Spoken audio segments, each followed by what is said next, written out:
غیر روایتی شاعر۔ جہاں وکیل، بینکار اور شاعر تینوں یکجا ہو جائیں تو آپ اس شخص کو کیا نام دیں گے؟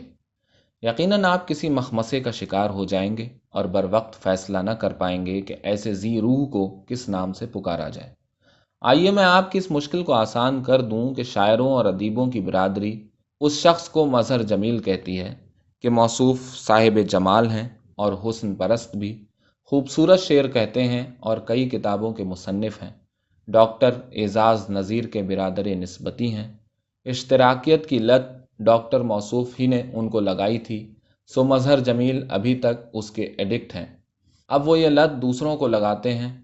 جس شخص کو شعر کہنے اور اشتراکیت کی لت دونوں بیک وقت پڑ جائیں، وہ یا تو مخدوم محی الدین بن جاتا ہے یا علی سردار جعفری۔ لہٰذا احباب منتظر ہیں کہ موصوف ان دونوں اشتراکیوں میں سے کس کی راہ اپنانا پسند کریں گے۔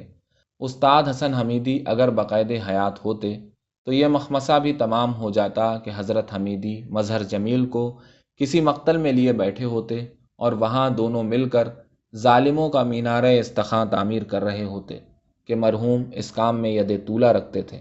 روشنائی سے جو میں کرتا ہوں کاغذ پہ رقم، سنگ و صحرا پہ وہ کرتے تھے لہو سے تحریر۔ فیض احمد فیض۔